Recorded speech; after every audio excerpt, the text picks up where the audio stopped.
عصر کا وقت ابدیت کی کوکھ میں جا سویا اور مغرب کا وقت طلوع ہوا۔ ایک مدت سے رب کو بھولی جنت سوکھے ہونٹوں کو مسلسل جنبش میں رکھے ہوئے التجائیں کر رہی تھی۔ آپا جی مامیوں کو خوشی خوشی بتا رہی تھی کہ آج جنت نے پورے 5 ماہ بعد نماز پڑھی ہے۔ اس نے شرمندگی سے مزید سر جھکا لیا۔ میرے اللہ، وہ مجھے تجھ سا پیارا نہیں، مگر تو جانتا ہے نا کہ میری سانسیں اکھڑ جائیں گی اگر اس کے نہ ہونے کا تصور بھی ہو۔ میں غلط کار و خطا کار، مگر تیری چاہت پھر بھی سب سے اوپر ہی ہے۔ برآمدے میں بھاگتے قدموں نے جیسے بین مچا دیے ہوں۔ وہ چہرے پہ ہاتھ پھیر کے جائے نماز سے اٹھنے لگی۔ نیلما اس کے کندھے پر جھک گئی۔ جنت تیری قسمت ہی خراب ہے، تجھے خوشیاں راس ہی نہیں۔ وہ زار زار رونے لگی۔ جنت کی سانس رک گئی۔ نیلو، تجھے میری زندڑی دا واسطہ کہہ دے موسیٰ ٹھیک ہے، اسے تو کچھ نہیں ہوا نا؟ نیلما نے سر دائیں بائیں ہلایا۔ سب الٹ ہو گیا۔ میاں جی لاہور گئے ہیں، انہوں نے گلباز کو مارنے کا سوچا، وہ تو کیا ہاتھ لگتا، الٹا تیری بدولت موسیٰ پکڑا گیا ہے پچھلی گلی سے، پرانی حویلی لے گئے ہیں اسے۔ طارق کہتا ہے تڑپا تڑپا کے مارے گا وہ خانوں کی دستار کو۔ جنت کچھ کر لے۔ لمحہ لمحہ گھٹتی سانسوں کو وہ مشکل سینے میں دھکیل کے وہ اٹھی۔ پیپل تلے آپا جی تسبیح گھماتے ہوئے اسے آتے دیکھنے لگی۔ وہ ان کے قدموں میں ڈھہ گئی۔ آپا جی، میاں جی کو بلائیں، اللہ کے واسطے میاں جی کو بلائیں، میں مر رہی ہوں، میں مر جاؤں گی، روکیں انہیں، مجھے بے رنگ نہ کریں، جنت کو بنجر نہ کریں۔ اس کی آواز بند ہو گئی، ہونٹ نیلے پڑ گئے، ہاتھ بے جان سرد ہو گئے۔ آپا جی کے واویلے نے حویلی میں موجود ہر نفس کو پیپل کی اور بھاگنے پر مجبور کر دیا، حتیٰ کہ کلہاڑیاں اور درامتیاں اکٹھی کرواتا طارق بھی ملازموں کو چھوڑ کر حویلی کے زنان خانے کو دوڑا تھا۔ موت رامپور کے چاروں کونے اسیر کیے منتظر بیٹھی تھی، مگر کسی کے کانپتے نیلے لب حکم کا رخ موڑے ہوئے تھے۔ حویلی کے مکین مگن سے اپنے اپنے بستروں میں دبکے تھے۔ وہ صحن میں اکڑوں بیٹھی تھی۔ نیلما دائیں بائیں پھرتی، پھر اسے ہلا جلا کر دیکھتی، جانے کیوں اسے جنت پر لاش کا گمان ہوتا۔ اسے درد ہو رہا ہے۔ نیلما، میرا بدن تو دیکھ، یہ نیلو نیل ہو گیا ہے اس کی تکلیف پر۔ تو بتا میں کیا کروں؟ تو نے کہا تھا کچھ کر، تو بتا کیا کروں؟ مجھے بڑا درد ہو رہا ہے نیلما۔ وہ روئی تھی۔ نیلما نے فیصلہ کرتے ہوئے اس کا بازو تھام کے اٹھایا۔ میں تیری مدد کروں گی جنت، پر تو ایک وعدہ کر۔ تو بول، میں وعدہ کرتی ہوں کہ تو جو کہے گی میں مانوں گی۔ وہ بول نہیں رہی تھی، وہ کراہ رہی تھی۔ زبان دی ہے مجھے تو نے، آج کے بعد تو اس سے نہیں ملے گی۔ نیلما، وہ ششدر رہ گئی۔ تو پھر ملے گی، وہ پھر سے یہ درد سہے گا جنت۔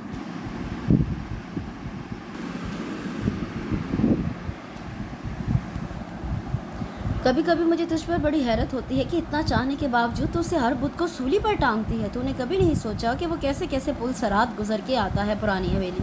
یہ محبت آج نہیں تو کل اس کی جان ضرور لے گی۔ تو محبت کرنا نہیں چھوڑ سکتی نا؟ نہ چھوڑ، پر ملنا چھوڑ دے۔ اس سے قیمتی جنت کے پاس کچھ نہیں نیلما، میں نہیں ملوں گی اس سے، صرف ایک بار بچا لے اس کو، وہ تو نہتا آیا تھا پرانی حویلی۔ چل میرے ساتھ۔ وہ نیلما کے ساتھ گھسٹتی پرانی حویلی کو کھلتے کواڑ تک گئی۔ دوسری طرف کسی کھنڈر ہوئے کمرے میں موسیٰ کی کراہیں گونجتی تھی۔ کلہاڑیوں کے وار اس کے جسم کو چھل نکلنے پر تلے تھے۔ ایک دم کواڑ پر ہاتھوں کی ضربیں پڑی۔ پاجی، ادھر حویلی میں کوئی آیا ہے، پاجی جلدی آؤ، مدد کرو۔ نیلما اور جنت کی صداؤں نے ان کے ہاتھ روکے۔ ادھر خواتین نے بنا تحقیق کے دبا دبا چیخ کے مردوں کے اوسان قطع کر دیے۔ گامے تو ادھر ہی رہے، تم لوگ آؤ ذرا پیچھے گلی چھانو۔ چوکنا کھڑے گھبرائے ہوئے گامے کو سر پہ لگنے والا پتھر اس کا ذہن تاریک کر گیا۔ نیلما نے مڑ کر اسے دیکھا۔ جاؤ، مگر اپنا وعدہ یاد رکھنا۔ وہ اس کے ملگے جیسے کمرے میں گھسی۔ نیم تاریکی میں کچھ نہ دکھتا، صرف کراہیں سنائی دیتی۔ موسیٰ، وہ سوکھی سرخ ہوتی گھاس پر اوندھے پڑے موسیٰ کو سیدھا کرنے لگی، دوپٹے سے چہرہ صاف کیا۔ موسیٰ، اٹھ بھاگ جا۔ موسیٰ نہ کر، آنکھیں تو کھول۔ وہ حیران ہوا، پھر دیکھتے ہی آنکھیں خون رنگ ہو گئی۔ تو خائن نکلی، چودھریوں کا بچھایا جال۔ اس نے جنت کی کلائی دبوچ لی، سبز چوڑیاں گھاس پر بکھری۔ مجھے ایسے نہ مار موسیٰ۔ چل، نہیں مارتا۔ وہ اٹھا۔ پھر تو بھی رک ادھر، ابھی تیرے بھائی آتے ہیں تو ان کے سامنے یہ سب بول مجھ سے۔ وہ جنونی سا نظر آ رہا تھا۔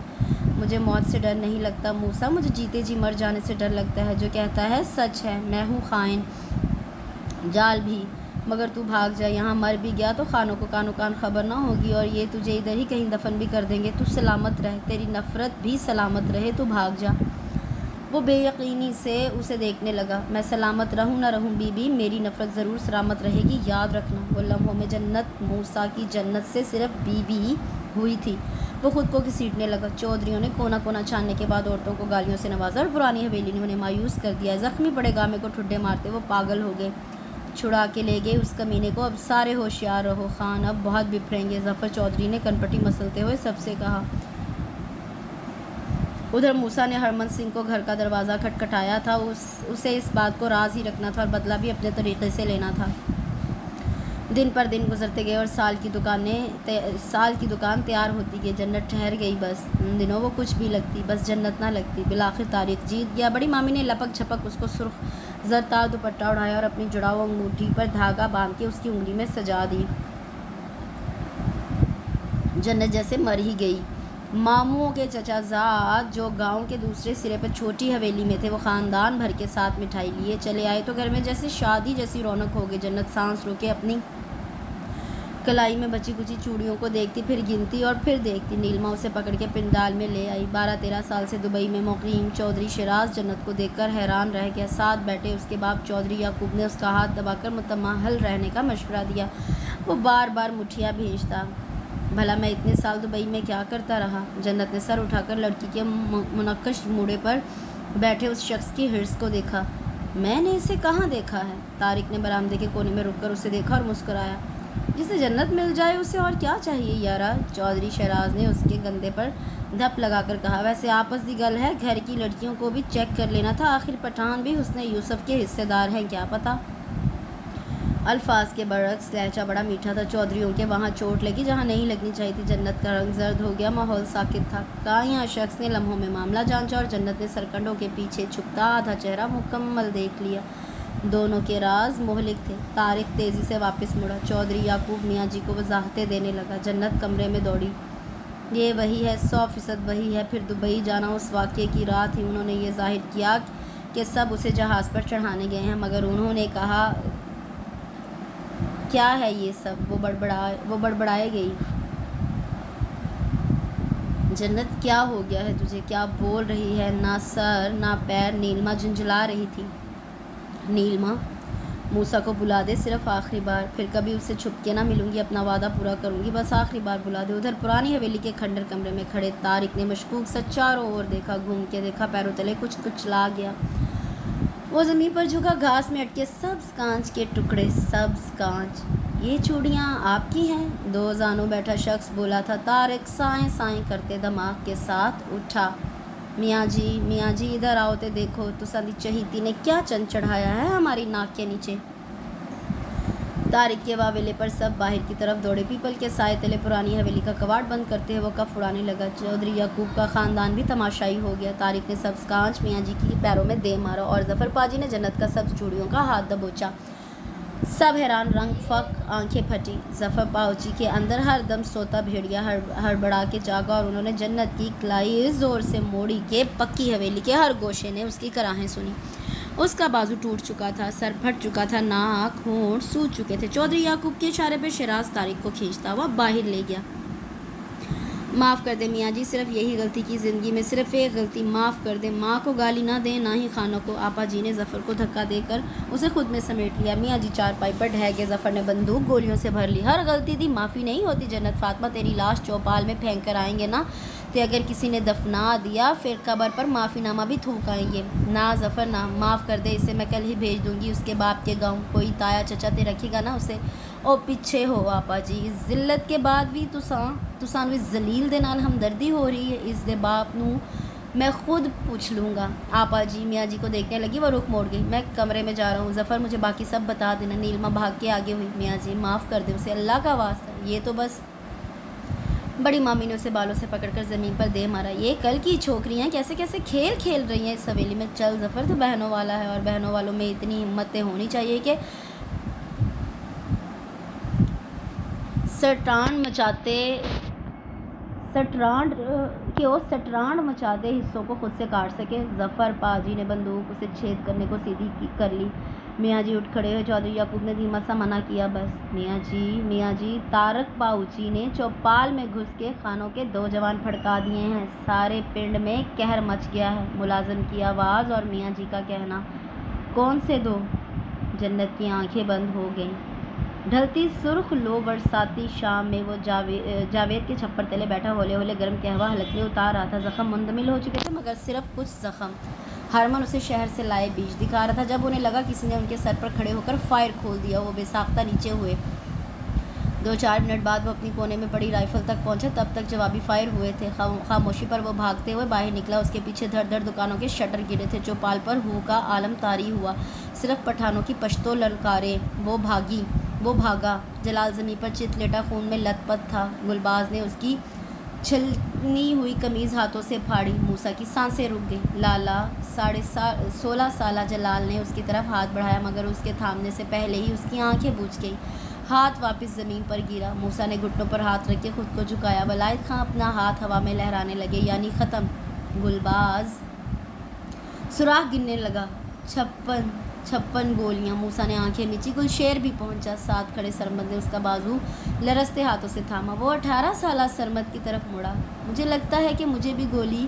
اس کی بات درمیان میں ہی رہ گئی۔ موسیٰ نے کھینچ کے اس کی قمیض اتاری، بائیں پسلی کے پاس بنا گڑا۔ مورے کے پاس لے چلو لالا۔ وہ جو مشکل کراہیں چھپائے کھڑا تھا بلبلا اٹھا۔ گولی نکالو اس کی۔ گلشیر جیپ نکال، ولائد خان نے حکم دیا۔ نہیں، بس مورے کے پاس چلو۔ جلال کو بھی اٹھا لو، میں چوک میں مرنا نہیں چاہتا۔ اس کی سانسیں اکھڑ گئیں۔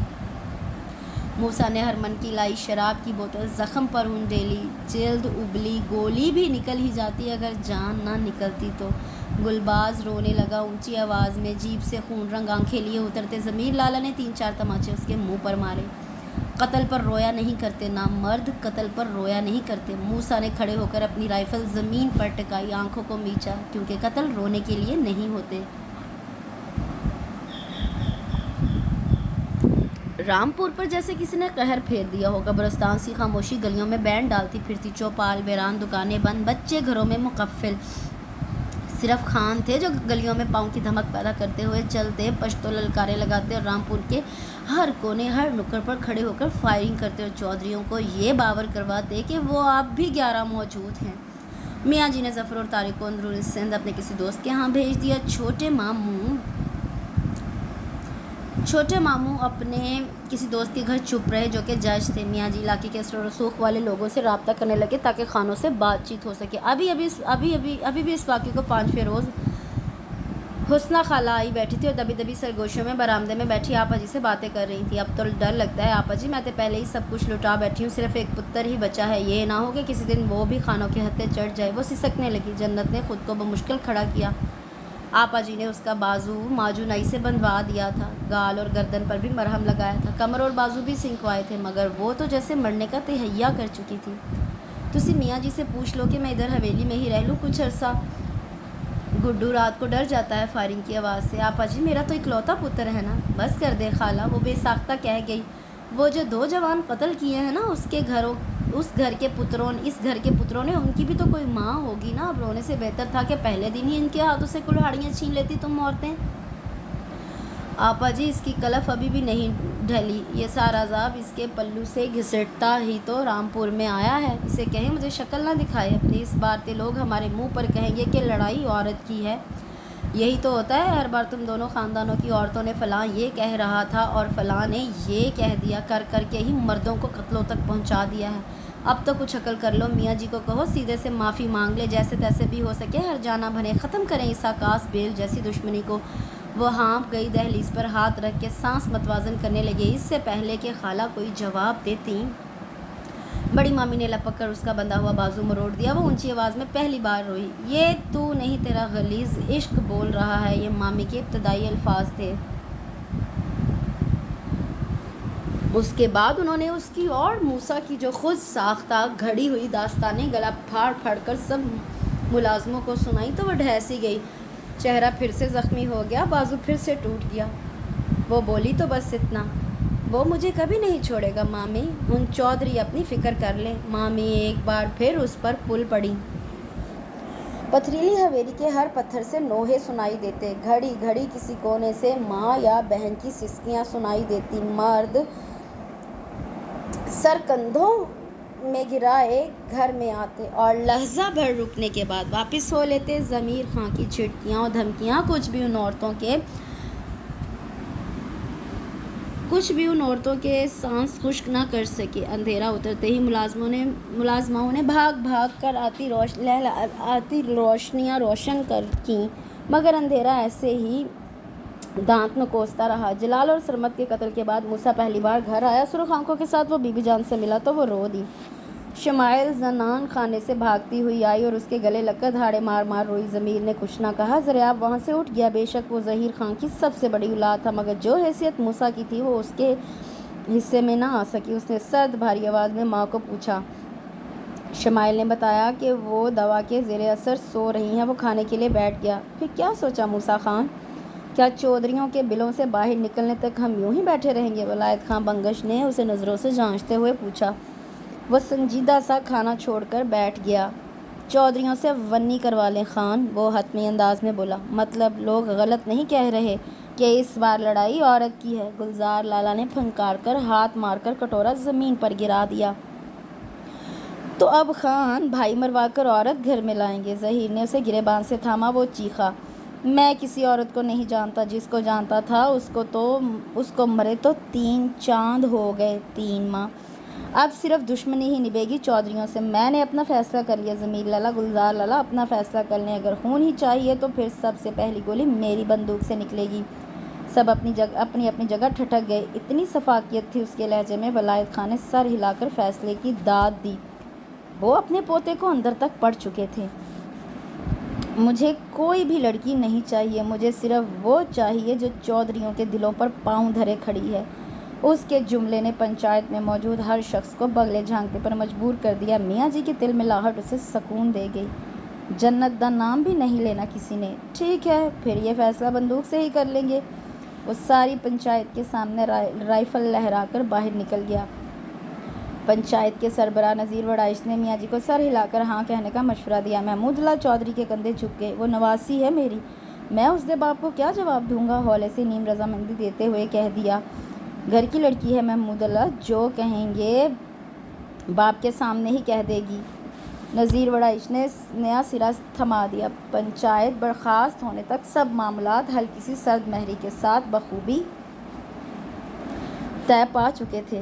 جنت تو نہ کہہ دے، نیلما نے بہتی آنکھوں سمیت التجا کی۔ وہ خالی خالی نظروں سے اسے دیکھے گئی۔ میاں جی خود بھرے اپنے لاڈلوں کا کیا۔ بشرا تے بڑا رو رہی ہوگی، اسے سولی چڑھتی بشرا کی فکر تھی۔ اس دا بھرا قاتل ہے 2 معصوموں کا، وہ تے ساری عمر بھی روے تے کم ہے۔ تو نے تو بڑی چاہ سے اس سنگلاخ میدان میں باغیچہ بنایا تھا، تجھے اس کے اجڑ جانے کا غم مار دے گا۔ قسم سے انکار کر دے جنت۔ بھلا جنت موسیٰ کو انکار کر سکتی ہے نیلما؟ اس نے ٹوٹا ہوا بازو سینے سے لگا کر کہا۔ مامی کو بیٹے کی بخشش کا یقین ہوا تو آپا جی نے جنت کا بازو پھر سے بندھوا دیا، مگر جنت کی کراہیں پھر بھی کم نہ ہوئیں۔ مگر آج دوپہر سے وہ چپ ہو گئی تھی، مکمل چپ۔ جنت تو سمجھتی نہیں، تیرا موسیٰ تو اس دن پرانی حویلی کے کھنڈر میں ہی مر گیا تھا، اب تو صرف صفاق دشمن ہوگا وہاں اس کی جگہ۔ چل دشمن ہی صحیح، جنت روز دیکھ تو لیا کرے گی نا اسے، سانس تو آسانی سے آئے گی نا۔ وہ بدقت مسکرائی بھی۔ آپا جی ڈولتے قدموں سے اندر آئیں۔ خالہ اور چھوٹی مومانی بھی ساتھ تھیں۔ وہ سیدھی ہوئی، آپا جی نے ہاتھ میں پکڑا سرخ تار دوپٹہ، کانپتے ہاتھوں سے اسے اڑا دیا تو خالہ پھوٹ پھوٹ کر روتے ہوئے پلنگ کے پاس ٹھہر گئیں۔ جنت تیرے دل نے تجھے اجاڑ دیا، تجھے سیاہ بخت کر دیا۔ آپا جی اسے لپٹا کر بے ساختہ چومنے لگیں، پلنگ سے نیچے جھولتی اس کی گندھی ہوئی چوٹی کو چومنے لگیں۔ جنت گھبرا گئی، پھر رونے لگی۔ مجھے معاف کر دیں آپا جی، اس کی آواز سرگوشی سے بلند نہ تھی، اب اس میں بات کرنے کی سکت نہ بچی تھی۔ بڑی مامی بشرا کو چادر اڑا کے لے آئیں، جو ہچکیوں سے روتے ہوئے سب کے گلے لگ رہی تھی۔ میاں جی نے پیغام بھیج دیا تو سب عورتیں گھٹ گھٹ کے روتے ہوئے حویلی کے بیرونی دروازے تک آئیں۔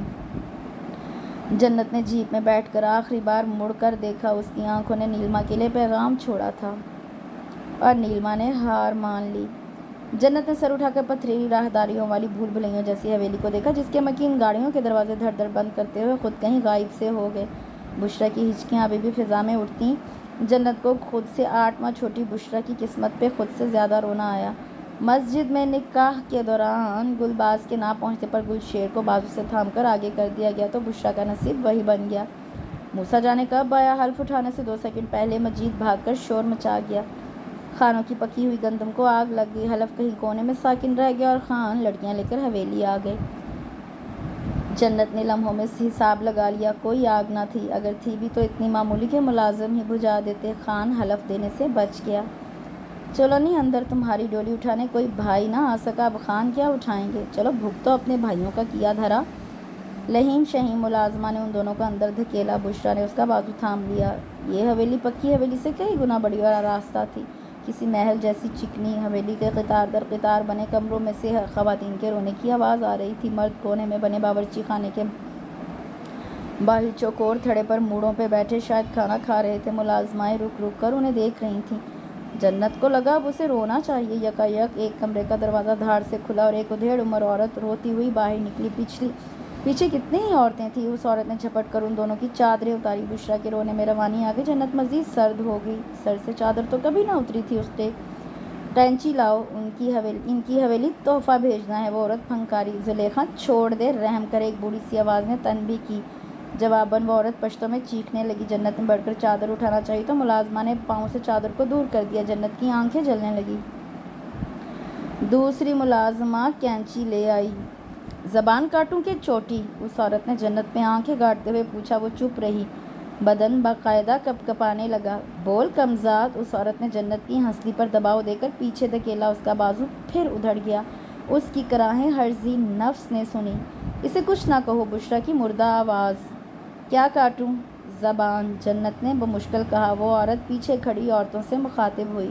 چوہدرائن ہے پوری، چوٹی کٹنے کا مطلب جانتی ہے؟ جنت کو کچھ یاد آیا تھا۔ اس نے سر اٹھا کر مردوں میں دیکھا، وہ کہیں نہیں تھا۔ عورت نے جنت کو اسی بازو سے پکڑ کر اٹھایا تو وہ باقاعدہ کراہی۔ اسے کچھ نہ کہو، اس کا بازو۔ چل ٹھیک ہے، پہلے تیری چوٹی کاٹتے ہیں۔ بشریٰ کو دو ملازماؤں نے دبوچ لیا۔ جنت میں کرنٹ دوڑ گیا۔ نہیں کرو، اللہ کا واسطہ کوئی اور جرم کر لو، پر یوں بے عزت مت کرو، چھوڑ دو اسے۔ وہ اپنی تکلیف بھلائے بشریٰ سے لپٹ گئی۔ عجب ہنگامہ مچ گیا۔ بشریٰ اپنی چوٹی چھڑا رہی تھی، بلبلا رہی تھی۔ اس کا رونا بین میں بدل گیا۔ پہلے اسے پکڑو، چھوڑو اسے، عورت نے حکم بدلا۔ وہ جیسے ان کا تڑپنا دیکھ رہی تھی۔ کرنا تو اس نے وہی تھا جو وہ ٹھان چکی تھی۔ ملازماؤں نے اس کے بازو کو پیچھے موڑے، چوٹی پکڑ کر آگے کر دی۔ نہ کرو، اللہ کا واسطہ، ایسے ذلیل نہ کرو، کوئی روکو۔ موسیٰ، موسیٰ، اس نے زور زور سے اسے پکارا۔ عورتیں تھمیں۔ پھر وہ بڑی مامی جیسی ظالم عورت نے جنت کو پے در پے تماچے مارے۔ نام کیسے لیا خان کا؟ تجھے لگتا ہے کہ اس حویلی میں وہی طریقے دہرائے جائیں گے جو ادھر دوسرے سرے کی حویلی میں دہرائے جاتے ہیں؟ آج کے بعد نام نہ لینا اس کا۔ کینچی نے اپنا منہ کھول دیا۔ جنت میں مزاحمت کا حوصلہ نہ رہا۔ بی بی چھوڑ دیں انہیں، کوئی دروازے سے ابھی آیا، خدا را کچھ تو رحم کریں۔ میں نے کہا چھوڑ دیں۔ ضریاب نے آگے بڑھ کر کینچی چھین لی۔ کیوں خدا بن رہے ہیں آپ سب؟ مانا کہ ان کے بھائیوں نے ظلم کیا، مگر اس سب میں ان کا کیا قصور کہ آپ لوگوں نے بنا ان کا خود سے رشتہ دیکھے ان کی چادریں چھین لی؟ چوٹی تک کاٹنے کو آ گئی، بند کریں یہ ڈرامہ۔ اور تم، وہ مردوں کی طرف مڑا، تم لوگ کب سے اتنے بے اختیار ہو گئے کہ گھر کی عورتوں کی آوازیں ان دیواروں سے باہر نکل گئیں؟ عورتوں کو ایسے فیصلوں کا اختیار کب سے دیا جانے لگا اس حویلی میں؟ آپ جائیں بی بی جان یہاں سے، بس ختم کریں یہ سب۔ ضریاب نے اپنی بڑی تائی کو درشت لہجے میں کہا تو وہ دل میں غضب بھرے واپس مڑی۔ باقی خواتین بھی چلی گئیں۔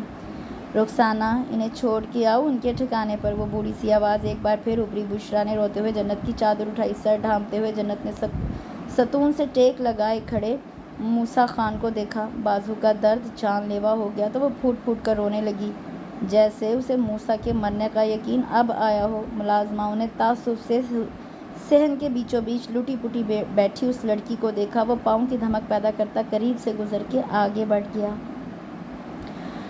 وقت نے اپنی جھولی میں موجود ہر قہر جیسے ان پر الٹا دیا ہو۔ دن اتنے ویران ہو گئے کہ پربہار دنوں کی یادیں بھی جنت فاطمہ چودھری کی یادداشت سے مٹنے لگیں۔ انہیں پتھریلی حویلی آئے ہفتہ ہو گیا۔ جنت اپنا ٹوٹا بازو باندھے باندیوں کی طرح ان خوبصورت ترین سنگی مجسموں جیسی عورتوں کے سامنے کھڑی رہتی، اور وہ عورتیں تھیں کہ ان کا جینا بھرتا ان کو اذیت دے دے کر۔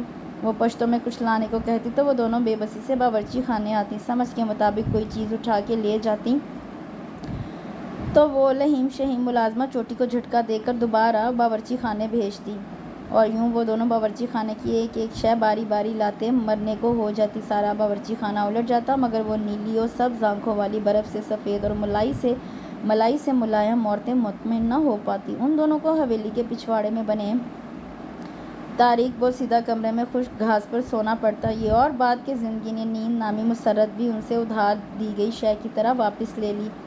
جون کے گرم ترین دن اور رات، بغیر پنکھے کی سہولت کے وہ دونوں ساری رات مچھروں کو اپنا خون چوس لینے کے لیے آزاد چھوڑ دیتی۔ پانچویں روز رات کو جب وہ دونوں مخالف کونوں میں بیٹھی ٹوٹے کواڑوں سے جھانکتی چاندنی کو دیکھ رہی تھیں تو دروازے پر ارشاد کا ہیولا آن ٹکا تھا۔ اس نے ہاتھ سے بشرا کو اٹھنے کا اشارہ کیا۔ وہ سہم کر جنت کے قریب ہو گئی۔ اٹھ بھئی، ادھر بائیں رخ کے تیسرے حجرے میں تیرا سائیں بلا رہا ہے، قسمت بدل لے اپنی، چل شاباش جلدی کر۔ بشرا نے جنت کا بازو کس کے پکڑ لیا۔ اب وہ اپنے مخصوص دھپ دھپ کرتے انداز میں آئی اور بشرا کو چوٹی سے گھسیٹتی لے گئی۔ اب جنت کا بازو ہولے ہولے جواب دے رہا تھا، ساتھ ہی ساتھ ہمت بھی۔ اس نے تھک کر آنسوؤں کو باہر آنے دیا۔ موسیٰ اس دن کے بعد اسے نظر ہی نہ آیا تھا، اور وہ جو کہتی تھی کہ چل جنت روز دیکھ تو لیا کرے گی اسے، اب تنہا بیٹھی دیواریں ٹٹول رہی تھی اور رامپور کے گیدڑوں کے بین اس کے کانوں میں خوف انڈیل رہے تھے۔ 7ویں دن کی دوپہر کو اس نے موسیٰ ولایت خان بنگش کی ماں کو دیکھا۔ وہ اتنی خوبصورت عورت تھی کہ جنت بازو کی تکلیف بھول گئی، اتنی نرم تھی کہ اسے گئے دنوں کی اذیت میں کچھ کمی سی لگی۔ وہ بس اپنے کمرے میں ہی رہتی، حویلی میں جتنا بھی تماشا ہو جاتا وہ باہر نکل کر نہ دیکھتی۔ ارشاد نے ٹرے سے جب یہ کہہ کر تھمائی کہ ساس کو کھانا دیا تو جہاں باقی ملازمائیں دبا دبا ہنسی، وہیں جنت کا سانس رک گیا۔ جلال خان مقتول کی تائی نے میرا یہ حال کر دیا تو ماں کیا کرے گی؟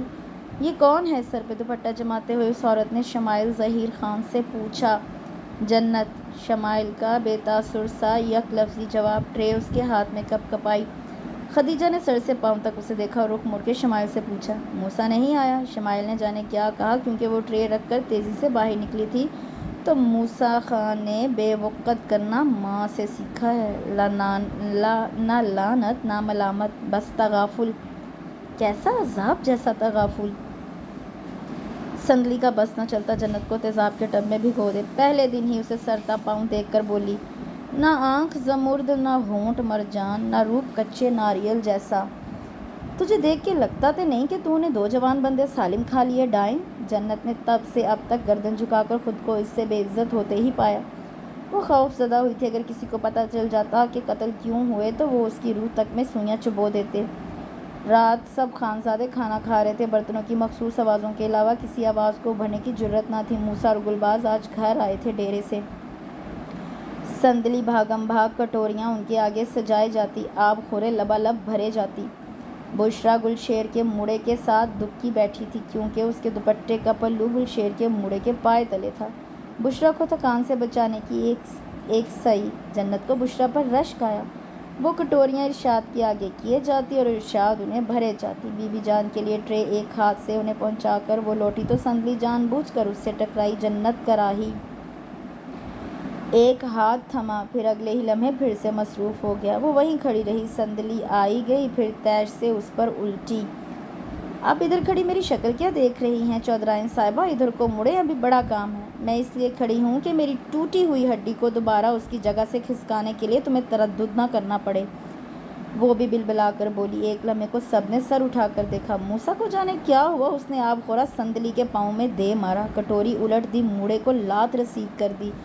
یہ لڑکی مجھے حویلی میں نظر نہ آئے، فصلوں پہ لگاؤ اسے، کٹوری میں کبھی بال نکلتا ہے، کبھی آب خورے میں تنکا، یہ جنگلوں کی باسی ادھر سبزیاں توڑتی ہی بھلی ہے، نظر نہ آئے یہ مجھے ادھر۔ ارشاد، معافی چاہتی ہوں خان، غلطی ہوگی، معاف کر دیں، دور ہو جاؤ میری نظروں سے۔ وہ دھاڑا۔ رات دیر تک جب وہ کام نپٹاتی پھر رہی تھی تو ولایت خان بنگش نے بستر لگاتی جنت کو دیکھ کر کہا، یہ بچی بازو کو سیدھا کیوں نہیں کر رہی؟ بی بی جان کے پاؤں دباتی بشرا نے موقع غنیمت جان کر بازو ٹوٹنے کا بتا دیا۔ اگلے دن دوپہر تک اس کے بازو کی ہڈی نے واپس اپنی جگہ لے لی تھی اور لکڑی کی تختیوں میں محفوظ اس کے بازو کا مستقل درد بس ہلکی سی ٹیس میں بدل چکا تھا۔ تو سریا کی بیٹی ہے نا؟ بی بی جان نے سیاہ چادر کو اس کے چہرے سے ہٹاتے ہوئے پوچھا۔ جگ سے پانی انڈیلتا ہاتھ ساکت ہوا، پھر رواں۔ جی ہاں۔ خدیجہ نے تسبیح روک کر اسے دیکھا۔ آج خانزادیاں برآمدوں میں رونق افروز تھیں۔ ہوں، ویسا ہی رنگ روپ، کجری آنکھیں، یہ لمبی چوٹی، مگر تیری قسمت، تیری ماں کی بارات میں 12 پنڈوں کے چودھری آئے تھے، یہ تاریخی شطکہ ہوا تھا۔ حق کہا۔ چل خیر، میرا پوتا بھی سلطنت کا شہزادہ ہے، آئی پر آ گیا تو ملکہ بنا دے گا، اللہ دلوں میں محبت ڈالنے والا ہے۔ وہ نامحسوس طریقے سے دعا دے رہی تھیں۔ جنت نے بشرا کا گلال چہرہ دیکھا تو گلشیر کی خاموش محبت کامیاب ٹھہری۔ آپ کو رشتہ داریاں نکالنے کی ضرورت نہیں بی بی جان، چودھریوں نے ہر بار ڈسا ہے، ہمیں ضروری نہیں کہ ہر ونی ہوئی لڑکی آپ کی طرح سلطنت سنبھال بیٹھے۔ رومانہ تائی کی آواز پر وہ زرد ہو گئی۔ سرمد ان کا چھوٹا بیٹا تھا، بے تحاشا لاڈلا نہ سہی مگر جوان بیٹا ضرور تھا۔ پھر موسیٰ خان رومانہ کی دوسرے نمبر کی بیٹی شازمین سے منسوب تھا، کم از کم ان کی نظر میں خدیجہ شروع سے لا تعلق رہیں۔ ظہیر خان کی اولاد میں سے موسیٰ خان ہی فیصلے کا مالک تھا، اس حوالے سے انہیں جنت سے شدید نفرت محسوس ہوئی۔ شدید حالات میں بھی ایک وقار تھا اس میں، جبکہ بشریٰ مرنج قسم کی تھی۔ گلشیر نے ماں کو پسندیدگی کا بتا کر اسے بیوی کا رتبہ دے ڈالا، مگر موسیٰ کا گریز بھانپتے ہوئے وہ شیر ہو گئیں۔ خدیجہ تو ویسے بھی کمرے تک ہی محدود تھی، وہ جنت کو چھوٹی چھوٹی بات پر سزا دیتی۔ جولائی کے شدید گرم دنوں میں وہ اسے ننگے پاؤں سرخ پتھریلی روشوں پر مسلسل چلنے کی سزا دیتی، اس کا کھانا بند کر دیتی، رات باتھ روم میں بند کروا دیتی۔ اکثر بشریٰ بھی ساتھ ہوتی، مگر بشریٰ کی باتوں سے لگتا کہ اس کی جان جلد چھوٹنے والی ہے، گلشیر کوئی قدم اٹھانے ہی والا ہے۔ رومانہ نے ایک دن جنت کو بغور دیکھ لیا۔ یہ کاجل کہاں سے لگایا؟ اس کی چادر کھینچ لی، چہرہ سختی سے اوپر اٹھا کر معائنہ کیا۔ کمرے میں سویا موسیٰ شور پر جاگا، سر اٹھا کر کھڑکی سے جھانکا۔ غضب خدا کا، ونی آئی لڑکی، مردوں سے بھرا گھر، اور اس کی آنکھ میں یہ خماری کی لکیر تو دیکھو، بتا مجھے کہاں سے لیا یہ کاجل؟ اس کی کلائی موڑ کے کمر پر ٹکائی، رخ بالکل کھڑکی کی طرف مڑ گیا۔ یہ ایسے ہی چٹاک سے تھپڑ پڑا، چوٹی کو جھٹکا لگا۔ جھوٹ بکتی ہے بھلا، ایسی دار ہوتی ہے آنکھوں میں؟ چل دھو کر میرے سامنے آ، آنکھوں کے اندر تک صابن لگا بھی دیکھتی ہوں صاف ہوتی ہے لکیر کہ نہیں۔ چل۔ اب وہ ایک ہاتھ سے ہاتھ والا نلکا چلاتی، ایک ہی ہاتھ سے منہ پر چھپاکے مارتی، پھر اسی ہاتھ سے آنکھوں میں صابن لگاتی۔ اذیت دوہری تہری ہو جاتی۔ چہرہ دھلا، سرخ آنکھوں اور سیاہ دھاری کے ساتھ وہ پھر سے ان کے سامنے کھڑی تھی۔ موسیٰ کھڑکی میں آن کھڑا ہوا۔ رومانہ نے پھر اس کی درگت بنائی، واپس غسل خانے کو دھکیلا۔ آنکھوں میں پھر سے صابن گیا اور اس بار وہ بہتی آنکھوں سے واپس آئی، دھار پھر بھی ویسی ہی تھی۔ رومانہ نے غصے سے اس کی گردن دبوچی اور اوپلوں کے دھوئیں سے تاریک ہوئے تندور میں گھسیڑ دی۔ اب جب کوئی نقش نہ رہے گا نا چہرے پہ، تب وہ لکیر بھی مٹ جائے گی۔ کیا ہو رہا ہے یہ سب؟ کیا کوئی دو گھڑی چین نہیں لے سکتا اس گھر میں؟ کیا تماشا لگایا ہوا ہے یہاں؟ ہاں؟ موسیٰ قمیص پہنتا ہوا تیش میں باہر نکلا۔ رومانہ کا ہاتھ ڈھیلا ہوا تو جنت تڑپ کے دھوئیں سے دور ہوئی، اس کا چہرہ سرخ ہو چکا تھا۔ وہ وہیں گرم تندور سے ٹیک لگا کر کھانسنے لگی، شدید کھانسی سے اس کا سانس الٹ گیا۔ تم سب دفعہ ہو اپنے کاموں پر، ملازمائیں کھسکیں۔ ویسے مورے، وہ قدم قدم چلتا رومانہ تک آیا، چودھریوں کا خون وہ ہے۔ اس نے بشریٰ کی طرف اشارہ کیا اور تیز قدموں سے چلتا باہر نکل گیا۔ دریچے سے دیکھتی شمائل نے مسکرا کر ٹھنڈی سانس بھری۔ رومانہ تپ کے رہ گئی۔ بشریٰ جنت کو اٹھا رہی تھی۔ شدید گرمی میں سب کے بستر بڑی چھت پر لگ گئے۔ مرد منڈیرے پر ہی سوتے، صرف اکا دکا اگر اپنی مرضی سے رکنا چاہتا تو حویلی میں رکتا۔ جنت نے اپنے دوپٹے سے چہرے کا پسینہ صاف کیا اور دوپٹہ اتار کر گھاس پر رکھ دیا۔ بے خبر سوئی بشریٰ پر رشک کیا، ساتھ ہی ساتھ اپنے خشک ہوتے گلے کو بھی تر کیا، مگر شدید پیاس کا احساس ہر شے پر حاوی ہو رہا تھا۔ بالآخر وہ دوپٹہ اوڑھتی باہر نکلی۔ چھت سے باتوں اور ہنسی کی آوازیں برابر آ رہی تھیں۔ وہ باورچی خانے میں نہیں جا سکتی تھی، اس لیے غسل خانے کی طرف آئی۔ قدم ہولے ہولے دھرے، کوئی دیکھ لیتا تو سزا کے طور پر ساری رات پیاسا ہی رکھتا۔ آخری کمرے سے رونے کی آوازیں آ رہی تھیں، جیسے کوئی گھٹ گھٹ کر روتے ہوئے بول رہا ہو۔ دفعتاً اسے لگا یہ خدیجہ خاتون کی آواز ہے۔ وہ لاشعوری طور پر ادھر متوجہ ہوئی، شعور نے قدم بھی اسی جانب موڑ دیے۔ اب کیوں آئے ہو میرے پاس؟ اب جب میری گود سونی ہو گئی تو خود کو بہلاوا بنا کر پیش کیوں کر رہے ہو؟ تب کیوں نہ آئے جب میں ہر شام تمہارے لوٹنے کا انتظار کانٹوں پر چل کے کرتی تھی؟ خدیجہ روتے ہوئے موسیٰ سے ہاتھ چھڑا رہی تھی۔ موسیٰ کی پشت تھی، مگر اسے لگا وہ رو رہا ہے۔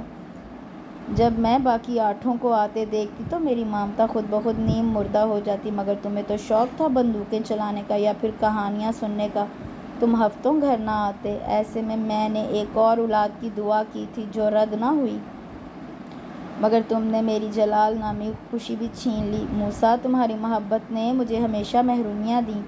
تمہاری پہلی محبت دشمنی تھی، بندوق تھی، اس محبت نے مجھ سے زریاب کے ساتھ موسیٰ بھی چھین لیا، اور دوسری محبت نے جلال چھین لیا۔ میں کہتی تھی وہ لڑکی اتنے بختوں والی ہوتی تو ماں باپ کے گھر راج کرتی، جنت کو کسی نے آگ میں ڈال دیا جیسے وہ دہلیز تھام کے رہ گئی۔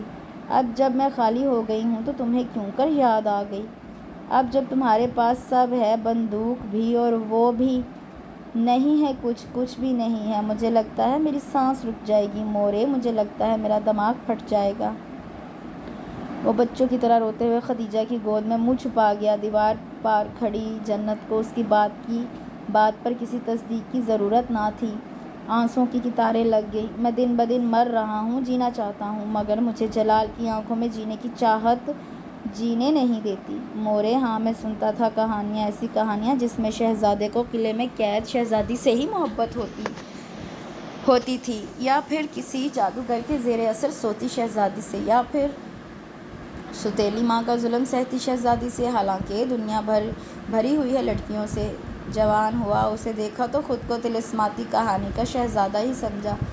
پاگل تھا، یہ نہ سمجھ سکا اگر کہانیوں کی طرح زندگی بھی سب اچھا ہے کہ اصول پر چلتی رہے تو لوگ اپنے بچوں کو شہزادوں کی کہانیاں نہ سنائیں بلکہ اپنی آپ بیتی ہی سنائیں۔ سچ میں پاگل ہی تو تھا۔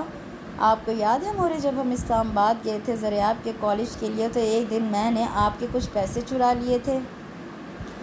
بابا نے مجھے کچھ نہ کہا، صرف اتنا کہا جو چیزیں میں نے ان پیسوں سے خریدی تھی وہ زریاب اور جلال میں بانٹ دیں۔ مورے، میں آج تک اس تکلیف کا اثر خود میں پاتا ہوں۔ جو چیز نہ ملے ہم 4 دن میں رو دھو کر اسے بھول جاتے ہیں، اور جو مل جائے اسے 2 دن میں ہی بھول جاتے ہیں، مگر چیز مل بھی نہ ملے تو وہ چیز ایک مہلک ناسور بن جاتی ہے، سمجھے، دیمک بن جاتی ہے۔ آپ کہتی ہیں کہ سب کچھ تو ہے میرے پاس، مگر آپ نے یہ نہیں دیکھا مورے کہ میں نے خود کو بابا والی سزا دوبارہ دی ہے۔ میں ساری عمر اسے سامنے رکھوں گا، مگر اپنے بھائی کا اٹھا ہوا ہاتھ کبھی نہیں بھولوں گا۔ میں کبھی اسے اپنا نہیں پاؤں گا مورے۔ رہی بات آپ سے جلال کے چھن جانے کی، تو میں آپ سے وعدہ کرتا ہوں کہ اس کے قاتلوں کی نسل میں کسی مرد کو نہیں چھوڑوں گا، اور اس بات کی تصدیق بھی جلد ہی ہو جائے گی۔ وہ بات مکمل کر کے خدیجہ کی سنے بغیر دہلیز پار کر گیا۔ جنت کو یوں نظر انداز کیا گویا وہ کہیں موجود ہی نہ ہو۔ وہ خود سے کیے سارے وعدے توڑ کر آگے بڑھی۔ موسیٰ، وہ رکا مگر مڑا نہیں، وہ اس کے سامنے آئی۔ طارق نے ہمیشہ سے کہا کہ اس نے گولیاں نہیں چلائی، وہ تو طارق چودھری کی منگیتر کے دلائل تو سنو خان صاحب، اب تو سورج پچھم سے بھی نکل لائے تو موسیٰ خان پھر بھی یقین نہ کرے۔ موسیٰ، ایک بار سن تو لے۔ جنت نے ہاتھ بڑھا کر اسے آگے بڑھنے سے روکا۔ موسیٰ نے وہی ہاتھ زور سے تھاما۔ تو اس ہاتھ کی اس انگلی پر پہنی تھی اس چودھری کے نام کی انگوٹھی۔ اس نے انگلی کو موڑا۔ جنت کو تکلیف ہوئی، اگر یہ انگلی ہی توڑ دوں تو کسی بل میں چھپے طارق چودھری کو کتنی تکلیف ہوگی نا۔ میری ہر تکلیف موسیٰ خان کو ہوتی ہے، طارق کو نہیں۔ جانے کس ذوق میں اس نے یہ بات کہہ دی۔ موسیٰ نے جیسے مدتوں بعد اس کے چہرے پر نگاہیں گاڑی، پھر یکایک دیوانگی سے انگلی موڑ دی۔ درد کی لہر جنت کے خون میں دوڑتی سارے بدن میں چکر لگانے لگی۔ آنکھیں آنسوؤں سے بھر گئیں۔ میرے بھائیوں نے کچھ نہیں کیا موسیٰ، آنکھیں کھول کے دیکھو تو۔ وہ جس گوٹھ کے والی کے پاس چھپے بیٹھے ہیں نا، وہ میرے باپ کے ماتحت کام کرتا رہا ہے اسلام آباد۔ میرا ایک پیغام نہیں ملا اور تیرے معصوم بھائی نامعلوم قبروں میں منتقل ہوئے نہیں۔ جنت فاطمہ چودھری، تجھے کیا لگتا ہے کہ تو مجھے اتنی پیاری ہے کہ میں 2 بھائی قتل کروا کے تجھے ونی کرواؤں اور پھر سب بھول بھال خوشباش ہو جاؤں؟ آج تو میرے سے بات کرنے کی جرأت کر لی تو نے۔ آئندہ کبھی یوں روکا تو میں خدیجہ خاتون کی تربیت بھول جاؤں گا اور صرف جلال مقتول کا بھائی رہ جاؤں گا۔ اب جاؤ یہاں سے، اور ہاں، بھائیوں کے مرنے کی خبر سب سے پہلے تمہیں ہی ملے گی۔ وہ پاؤں کی دھمک پیدا کرتا ہوا آگے بڑھ گیا، اور جنت نے دھندلی آنکھوں سے بے جان ہوئی انگلی کو جانچا۔ سندلی بالآخر اس پر مہرباں ہو ہی گئی تھی۔ اب وہ اکثر چپکے اس کو کھانے کو کچھ دے دیتی یا اس کے حصے کا کام بھی کر دیتی۔ جب گلباز گھر آتا تو اسے آگے پیچھے کر دیتی، کیونکہ وہ جنت کو کچھ پراسرار سا دکھتا۔ اس دن بھی جنت نے سندلی کی منت سماجت کے بعد گڈو کو ملنے بلایا تھا، حالانکہ سندلی نے کتنا منع کیا تھا۔ اب جب جنت نے حویلی کے پھاٹک پر تماشا لگا ہوا دیکھا تو بھاگتی ہوئی ملازموں کے ہجوم میں آ گھسی۔ ذرا سی دیر میں خاتون بی بی کے حکم پر ملازم گڈو کی کھال کھینچ لینے کے در پہ تھے۔ گڈو زرد سا زمین پہ بیٹھا پٹ رہا تھا۔ اس نے کیا کیا ہے؟ چھوڑو اسے، وہ ملازموں کو دھکیلنے لگی۔ بشریٰ بھی بھاگتی آئی۔ ہم نے لڑکیاں ونی کروائی ہیں، کوئی تعلق داری نہیں جوڑی تم لوگوں سے، جس کا دل چاہے وہ ہمارے زخم ادھیڑنے چلا آئے۔ اس لڑکے سے صرف 2.5 سال بڑا تھا جلال، جسے تمہارے بھائیوں نے، یہ نگینہ خان کی آواز تھی۔ ملازموں کے ہاتھ پھر سے رواں ہو گئے۔ جیپ سے اترتا موسیٰ ناسمجھی سے حالات کو دیکھنے لگا۔ وہ بفر گئی۔ نہیں کیے یہ قتل ہمارے بھائیوں نے، اور کیسے بتائیں؟ دین نے چھوڑ بچے کو، میں نے کہا چھوڑ، اب کوئی ہاتھ لگا کے دکھائے اس کو، میں دیکھتی ہوں تم کمیوں کی جرت، لگاؤ ہاتھ۔ وہ شیرنی کی طرح گھررائی۔ ملازم پیچھے ہٹے۔ موسیٰ خاں مسکرایا۔ عرصے بعد اس نے چودھرائن کو دیکھا تھا۔ جنت نے گڈو کو ساتھ لگایا، مگر اگلے ہی لمحے نگینہ خاتون نے اسے جھٹکے سے پیچھے کھینچا۔ پیچھے کھڑے موسیٰ پر نظر پڑتے ہی چادر اٹھاتی آنسو روکتی حویلی میں گھس گئی۔ پیچھے گڈو روتا ہوا حویلی سے نکلا تھا۔ اس کے کان میں ایک پیغام دیا گیا تھا جو آگے پہنچانا تھا۔ اس واقعے کی سزا جنت کو بھوکا رہنے کی صورت ملی۔ 3 دن اس حویلی کے پتھریلے ٹھنڈے فرش پر بیٹھے اور 3 راتیں گھاس پر کروٹیں بدلتے گزارے، مگر ہاتھ باندھ کے خانزادیوں سے معافی نامہ طلب نہ کیا۔ تیسرے دن جب خان کھانا کھا چکے تو سندلی نے سب سے پہلے جنت کی پلیٹ سجائی۔ پٹھانوں کے پسندیدہ موٹے ابلے چاول اور بڑے گوشت کا قدرے پھیکا شوربہ۔ جنت سے نوالا نکلنا اتنا مشکل ہو گیا کہ ابکائی نے اس کے رونگٹے کھڑے کر دیے۔ گھٹنوں میں سر دیے وہ خود کو مضبوط رہنے کے اسباق پڑھاتی رہی کہ ایک آواز آئی، نہیں کھانا یہ سب، روٹی بناؤ، فوراً ساتھ انڈا بھی بنا دو، اور روز روز یہ موٹے چاول بنانا بند کرو، ورنہ اگلے سال سے میں یہ اگانا ہی بند کر دوں گا۔ موسیٰ اس چوکور صحن میں اس کے سامنے کرسی سنبھال کے بیٹھا۔ ملازمہ جنت کے قریب کھٹ پٹ کرنے لگی، مگر وہ سر جھکائے بیٹھی رہی۔ ارشاد نے بستر لگانے کو کہا، وہ اٹھ گئی۔ پھر سندلی بازو سے پکڑ کر ایک طرف لے گئی۔ یہ لے کھا لے، چھوڑ گیا ہے تیرے لیے، ورنہ موٹے چاولوں پر مرتا ہے وہ جو لپک کر ٹرے تک گئی تھی رک گئی، آنکھیں بھیگ گئی۔ اسے کہنا جو محبتوں پر پلتے ہیں نا، پھر ہمدردی سے کچھ نہیں بنتا ان کا۔ ہمدردی چاٹ لیتی ہے محبتوں کے عادی کو۔ ٹرے کو ہاتھ سے دھکیل کر وہ خود کو گھسیٹتی پچھواڑے کے گھاس بھرے کمرے میں لے گئی۔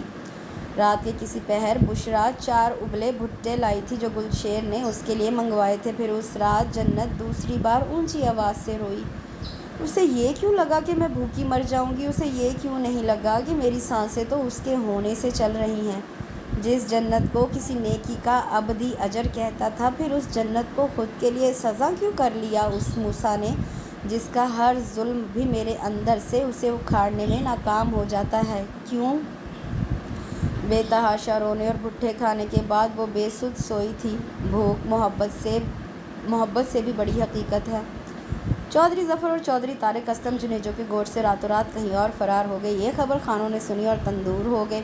مردوں کی اونچی آوازیں مردان خانے کی دیواروں سے باہر آئی تو جنت نے شکر کا کلمہ پڑھا۔ موسیٰ خاں نے جنت کو چودھری دیوار میں پیوست کر دیا۔ اب دیکھ میں کیسے رونتا ہوں، چودھریوں کی لاشیں قتل نہیں کیے انہوں نے، وہ بھی گوند ہو گئی۔ خدیجہ نے دل شکستگی سے اپنے تعلیم یافتہ اور روشن خیال بیٹے کو دیکھا۔ وہ پشتوں میں خدیجہ خاتون کو کچھ کہہ کر باہر نکل گیا۔ خدیجہ متوازن چلتی اس تک آئی۔ کچھ نہیں کہے گا، تمہارے بھائیوں کو کچھ کہنا ہوتا تو اپنا منصوبہ تمہیں کبھی نہ بتاتا۔ تمہیں بتایا ہی اس لیے تھا کہ تم انہیں چوکنا کر دو، اس لیے پریشان مت ہو، دھیرے سے کہتی آگے بڑھ گئی۔ نا زریں، مجھے اس سے کوئی دلچسپی نہیں، ایسے باتیں نہ کیا کر میرے ساتھ۔ کھڑکی کے آگے سجی لوہے کی گرل کو صاف کرتے جنت کے ہاتھ شمائل کی بیزار آواز پر ساکت ہوئے۔ پگلی ہے تو، نگینہ چچی نے مہر ماں کو پورا تیار کر رکھا ہے، اس بار شاہ دلایا نہیں اور انہوں نے پھنسایا نہیں، اور وہ پاگل ہے تیرے پیچھے۔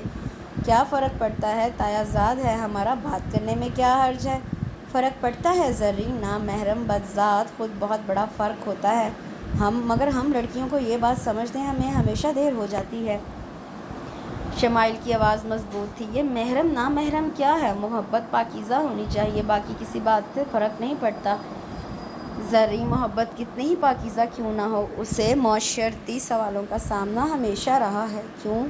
ویسے بھی میری بہن، یہ پیار محبت یہ سب سننے میں ہی اچھا لگتا ہے، ورنہ اصل زندگی میں یہ محبت اور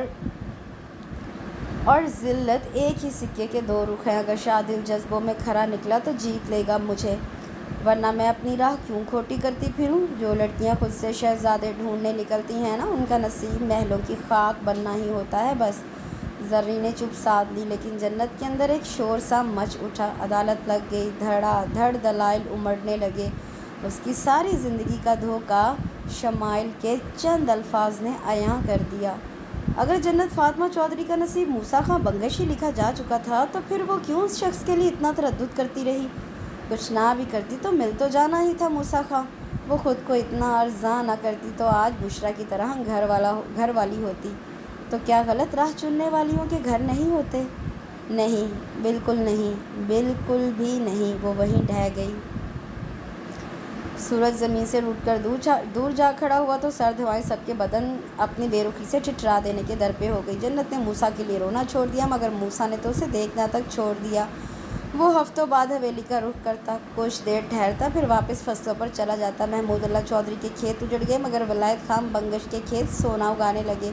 وہ دونوں ہاتھوں سے دولت سمیٹتے نہ تھکتا، یہ دیکھے بنا کہ ان فصلوں کو اپنا خون دیتا ان کا پوتا ہولے ہولے ختم ہو رہا ہے۔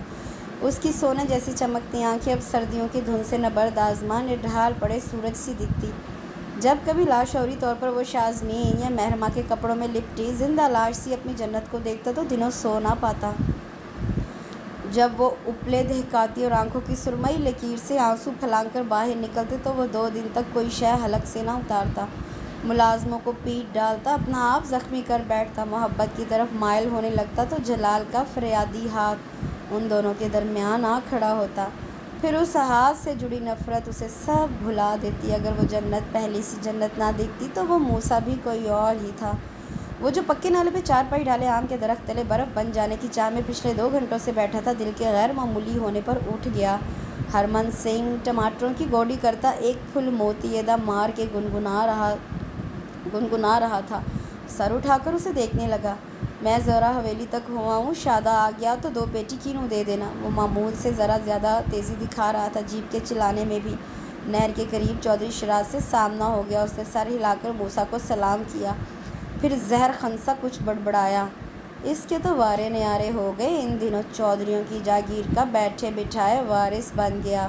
موسیٰ نے بے ساختہ یہ بات سوچی، پھر سر جھٹک کر رفتار مزید بڑھا دی۔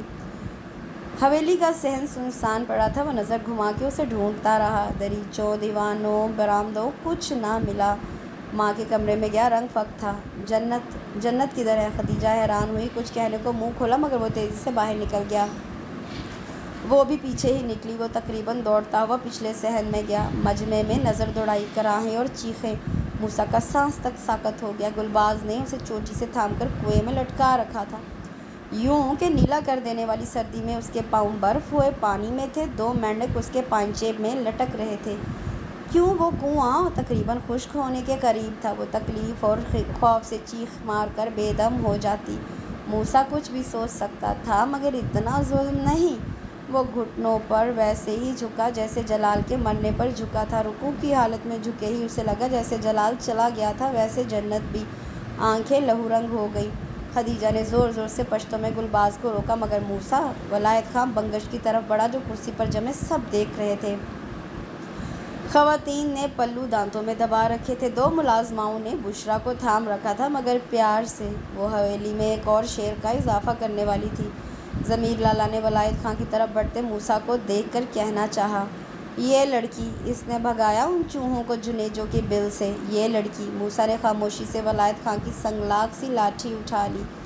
موسیٰ، خدیجہ آگے بڑھی، خواتین ہک دک۔ وہ کنویں کی منڈیر پر جھکا، جنت کا بازو تھام رہا تھا۔ گلباز نے چوٹی نہ چھوڑی، وہ نیلی ہوئی بے جان تھی۔ موسیٰ نے چادر اڑائی، گلباز نے موسیٰ کو دھکیلا، ولایت خان کی لاٹھی نے برسنا شروع کر دیا۔ پٹھان گالی نہیں دیتا نہ ہی قسم کھاتا ہے، مگر موسیٰ نے اسے ہر گالی دی اور قسم اٹھا اٹھا کر دی۔ ضمیر اور گلزار آگے بڑھے تو وہ مزید بکھر گیا، گلباز کا پورا جسم جیسے مفلوج ہو گیا، ہونٹ نیلے پڑ گئے، مگر موسیٰ نہ تھما۔ جب تھک گیا تو ولایت خان کو دیکھا، آپ کی خود غرضی نے مجھے یہ بنا دیا، ماں بہن کے سامنے ماں بہن کی گالی دینے والا، ایک چھوٹی سی بات کے لیے ہتھیار اٹھا لینے والا۔ چھوٹی سی بات، صرف یہی کہ اس لڑکی کا پیچھا چھوڑ دے، اس کی دشمنی مجھ سے ہے، لڑنے کا حق صرف میرا ہے۔ گلباز، کیا اس گھر کا کوئی بھی فرد اس کو ٹیڑھی آنکھ سے دیکھنے کا حق بھی نہیں رکھتا؟ تو پھر اتنی چھوٹی سی بات سمجھ میں کیوں نہیں آتی؟ چھوڑ تو دیا ہے اسے، پھر کیوں ساری حویلی والے اس لڑکی کی چھوٹی سی خطا معاف کرنے کو تیار نہیں؟ وہ گہرے گہرے سانس لینے لگا۔ اگر آج کے بعد کسی نے اسے سخت نظروں سے دیکھا بھی تو قسم ہے مجھے ولایت خان بنگش کے نسب کی، میں اس کا فیصلہ بندوق سے کروں گا۔ ہاں، وہ اتنی ہی فیصلہ کن شخصیت رکھتا تھا۔ اس حویلی کے کچھ عیاش مردوں کو تو اپنی فصلوں کی ترتیب بھی یاد نہ تھی کہ اس موسم میں کیا کاشت کیا جانا ہے، کسی کو صحیح معلوم نہ تھا، تو ایسے میں موسیٰ خاں کسی کی گردن بھی دبا دیتا تو وہ اسے اس کی محبت ہی سمجھتا۔ وہ سانس درست کرتا جنت تک گیا۔ بشریٰ اس سے لپٹ رہی تھی، وہ اس پر جھکا۔ دل چاہا سب کچھ بھول جائے اور جنت کے کندھے پر سر رکھ کے بچوں کی طرح روئے، اسے بتائے کہ اس کی روح میں تذبذب کی سوئیاں گڑی ہیں۔ وہ ایسا بدقسمت ہے کہ سامنے کھڑی منظر کو دیکھ کر خوش بھی نہ ہو پایا تھا کہ واپسی کا حکم مل گیا۔ وہ اسے بتائے کہ موسیٰ جنت کو کبھی چھوڑ ہی نہیں سکتا۔ وہ اس کے گال تھپ تھپا رہا تھا، مگر جنت کی بات نے اسے پھر مخالف ہواؤں میں دھکیل دیا۔ پیچھے ہٹو بزدل، جلال مقتول کے بھائی بنو، نفرت سے کہتی وہ اسے ہاتھ سے پیچھے کر رہی تھی۔ وہ 2 قدم پیچھے ہٹا، پھر تیزی سے دور ہوتا گیا۔ شاید ان کا نصیب ہی یہ تھا۔ کیوں کیا ایسا؟ کیسی چاہ سے بڑھا تھا وہ تمہاری طرف، پھر کیوں خان کو واپس کر دیا؟ بشریٰ کا ملال نہ جاتا۔ تو یہ کہہ سکتی ہے بشریٰ، کیونکہ تو نے صرف بٹا ہوا موسیٰ ہی دیکھا ہے، مکمل تو میں نے دیکھا ہے اسے۔ یہ صرف وقتی جذبہ تھا بشریٰ، کل کو اسے پھر سے جلال ظہیر خاں یاد آ جاتا اور پھر سے دور چلا جاتا، مگر پھر میں یہ سب برداشت نہ کر پاتی۔ ویسے بھی میں کیوں ایک بنی ہوئی لاش بن کر ساری عمر اسے پوچھتی رہوں، اور میں کیوں نہ اس وقت کا انتظار کروں جب وہ سچائی کو پا کر میری طرف بڑھے گا، جب 24 گاؤں دیکھیں کہ میں ہوں موسیٰ خاں کی سلطنت کی ملکہ۔ اتنے بڑے سنگھاسن کے لیے یہ قربانی تو بہت چھوٹی ہے، مکمل موسیٰ کو پانے کے لیے یہ آگ کا دریا تو بہت کمتر ہے۔ تم نے اسے مکمل نہیں دیکھا نا؟ اگلی صبح جب وہ معمول کے مطابق تندور میں اپلوں کو ترتیب دے رہی تھی، تب حویلی میں دبا دبا سا ہنگامہ اٹھا۔ مرد زور زور سے دروازے بند کرتے حویلی سے نکلے، عورتیں زنان خانے میں جمع چہمگوئیاں کرنے لگی۔ بشریٰ لپک جھپک تک اس تک پہنچی۔ وہ موسیٰ کہیں چلا گیا؟ جنت کے ہاتھ تھمے، مطلب تیوری پہ بل پڑے۔ مطلب جب کل ادھر سے گیا تو پتہ نہیں کہاں چلا گیا، رات بھی ڈھیرے پر نہیں آیا، صبح سے سارے کامیں ڈھونڈ ڈھونڈ کے تھک گئے۔ وہ سچ میں کہیں چلا گیا ہے؟ آ جائے گا، کل جو ہنگامہ ہوا ہے اس کے بعد سوچا ہوگا کچھ دن ان لوگوں کو شکل ہی نہ دیکھے، کچھ دنوں میں آ جائے گا۔ اتنی مطمئن نہ تھی جتنا وہ ظاہر کر رہی تھی۔ جنت کو سب کی نظریں چھیدتی محسوس ہو رہی تھی۔ نیلما سچ کہتی تھی، تیری محبت بڑی خود غرض ہے جنت۔ فاطمہ، تو نے ایک بار بھی نہیں سوچا کہ وہ کس قیامت کو پار کر کے تیرے تک آیا تھا کل شام کو؟ مگر تجھے کیا؟ تجھے تو وہ مکمل چاہیے۔ جنت نے بے یقینی سے بشریٰ کو دیکھا، جو احتیاط سے ایک قدم دھرتی برآمدے میں چلی گئی۔ اللہ کوئی راہ دکھا دے، وہ روشنی جو چھپی ہے اسے ظاہر کر دے، وہ دل سے دعا مانگتی رہی۔ جب حویلی سے نکلے 5واں ہفتہ ہو گیا تو اس نے سوچا کہ اب کو ہاٹ چلا جائے، مگر اسفندیار نے یہ کہہ کر روک لیا کہ وہ اس کی شادی میں شرکت کے بعد ہی کہیں جا سکے گا۔ وہ رک گیا۔ ویسے بھی وہ کاہلی کو خود پر جی بھر کے طاری کرنا چاہتا تھا، شادی کے مخصوص ہنگامے بھی اس کے سوئے جذبات کو نہ جگا سکے۔ مہندی کی رات اس نے چودھری شیراز کو نشے میں دھت ڈھول کی تھاپ پر ڈولتے دیکھا تو اپنا وطن یاد آ گیا۔ چودھری شیراز تب تک ناچتا رہا جب تک گر نہ گیا۔ وہ دونوں ہاتھوں سے نوٹوں کی گڈیاں ہوا میں اچھالتا اور سر دائیں بائیں مستی سے ہلاتا۔ جب سب اپنے بستروں میں چلے گئے تو وہ ہولے ہولے چلتا چودھری شیراز تک گیا۔ بڑے پیسے والا ہو گیا ہے چودھری، لگتا ہے دبئی میں نوٹ چھاپنے کا کارخانہ لگایا تھا۔ اس کے قریب بیٹھ گیا، سر دیوار سے ٹکا لیا۔ او نہیں نہیں، کیڑا کارخانہ بادشاہو، یہ تو بس محمود اللہ چودھری کی بے وقوف اولاد کی نظر کرم ہے۔ وہ بہکی آواز میں بولا، چل تیرے تو عیش ہو گئے چودھری، ہے نا؟ او کتھے عیش بابو، عیش تے تب سی جب وہ کجری آنکھوں والی ملتی۔ آہا، کیا اکھ بنائی ہے رب نے سرما لگا کے۔ وہ سیدھا ہوا۔ چودھری شیراز واقعی ہی کچھ زیادہ ہی مست ہو گیا تھا۔ کی فائدہ ان خالی کاغذوں کا؟ ابا جی کو کہا بھی تھا، پر انہیں تو صرف زمینیں اور کالی بھوری نظر آ رہی تھی۔ بولے، ابھی تو یہ سنبھال، کل کو 2 اور مار کر خانوں کے یہ کڑی بھی اٹھا لیں گے۔ چلو جی۔ وہ اور بھی کچھ کہہ رہا تھا مگر موسیٰ وہیں اٹک گیا۔ قتل نہیں کیے میرے بھائیوں نے، ایک آواز گونجی۔ چودھریوں کو قتلوں کا کیا فائدہ ہوا؟ سوال اٹھا۔ ہم نے پانی نہ توڑا تھا، اس گل کا حلف بھی دے سکتے ہیں۔ موسیٰ نے گھومتے سر سے فیصلہ کن انداز میں چودھری شیراز کو دیکھا۔ خانوں کو جیسے کوئی سرے راہ لوٹ گیا۔ وہ یوں چپ ہوئے جیسے بھری چوپال میں کسی نے ان کے منہ پر تماچا دے مارا ہو۔ جنت ان کے تیوروں سے کچھ پریشان ہوئی، اس کے لوٹ آنے کی دعائیں مانگتی۔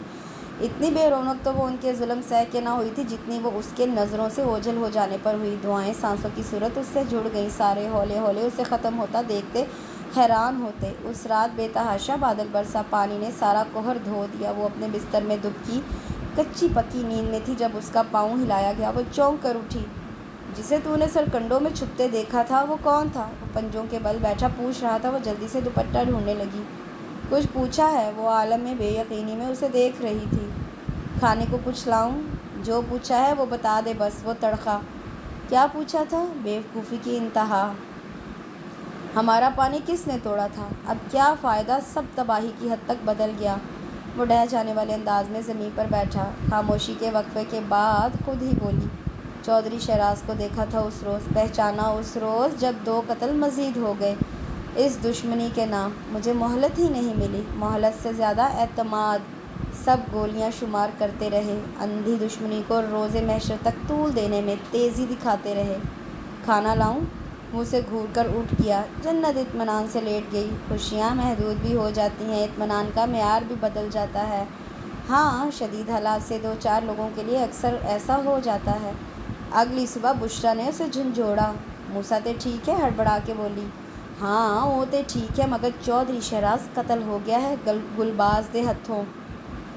سارے رامپور کے سامنے لاش چودھری یعقوب کی حویلی میں پھینک کے آیا ہے گلباز۔ ارشاد کہہ رہی ہے جلال اور سرمد کے علاوہ نگینہ خاتون کا شوہر بھی اس نے قتل کیا، اور تو اور پانی بھی اس نے توڑا تھا۔ ہماری زمینوں پر قبضہ چاہتے تھے، جانتے جو تھے کہ 2 جوان ہیں ہماری نسل میں، خان مار دیں گے تو زمینیں خود بخود ان کو مل جائیں گی۔ وہ تے شکر ہے موسیٰ کے سامنے بک گیا نشے کی حالت وچ۔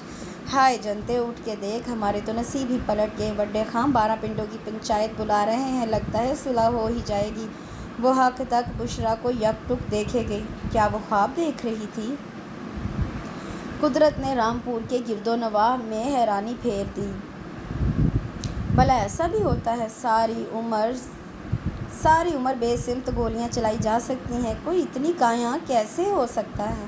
اور مقابل اتنا عقل کا اندھا۔ حیرانی در حیرانی چودھری اور بنگش اپنی ساری تراری اور دلیری بھول بیٹھے۔ چودھری یعقوب فرار ہو گیا، اس کے بھائی پسپا قصاص دینے کا فیصلہ کر لیا۔ تقریباً 2 دہائیوں پر مشتمل یہ دشمنی ان 2 خاندانوں کی کمر توڑ گئی۔ بڑی پنچایت لگی۔ محمود اللہ چودھری نے اپنے بچپن کے اکلوتے دوست ولایت خان بنگش کو بنا کسی حساب کتاب کے گلے لگا لیا۔ چودھری یعقوب کے خاندان کو تا عمر علاقہ بدر کر دیا، زمینیں قصاص کے طور پر رکھ لیں۔ سارے علاقے سے بارود کی بو ناپید ہونے لگی۔ ظفر اور طارق بھی واپس وطن کو لوٹ آئے۔ موسیٰ خان بنگش اپنے آپ کو کوستے نہ تھکتا۔ اگر پہلے جنت کی سن لیتا، اب کیسے واپس لوٹوں؟ چودھرائن سے کیا بھید، ساری عمر یہ تانا دے وہ پنچایت کے بعد سے حویلی نہ گیا۔ سارے علاقے کو رونتا اس کا سیاہ گھوڑا نڈھال ہو گیا۔ رات گئے حویلی آیا، خان مطمئن بیٹھے قہوہ پیتے جاتے اور پرانے قصے دہراتے جاتے۔ خان، کھانا لاؤں؟ سندلی نے چہک کر پوچھا۔ نشتہ۔ غصے اور غم میں وہ پشتو ہی بولتا، ورنہ پنجاب میں رہتے ہوئے وہ سب آدھے سے زیادہ پنجابی ہو چکے تھے۔ وہ گلباز کی وجہ سے مردوں کے ساتھ نہ بیٹھا، حالانکہ گلباز کئی بار معافی مانگ چکا تھا، مگر موسیٰ کے دل سے جیسے وہ کسک ہٹتی ہی نہ تھی۔ وہ دادی کے پاس آ بیٹھا۔ جنت کہیں نہ تھی۔ بشریٰ شازمین کے کمرے سے نکل رہی تھی۔ آج سارا دن حویلی نہیں آیا میرا شیر؟ بی بی جان نے بال سنوارے۔ جانے کیوں، بس ایک شرمندگی سی تھی۔ دل اٹک اٹک جاتا، کیسے پل بھر میں مٹا ہے سب کچھ ہماری زندگیوں سے۔ تقدیر نے کیسا ٹھٹھا لگایا ہے ہمارا۔ تو باقیوں کی طرح کیوں نہیں سوچتا موسیٰ خان؟ نہیں سوچ سکتا بی بی جان، اس دشمنی سے میرا تعلق ہی الگ تھا۔ وہ چلی گئی اپنے میاں جی کے ساتھ، وہ آئے تھے آج دوپہر، دونوں کو چلنے کو کہا۔ بشریٰ نہ مانی۔ ظاہری سی بات ہے اس کے پاس تو جواز ہے رکنے کا، مگر جنت چلی گئی، ختیجہ نے روکا تھا۔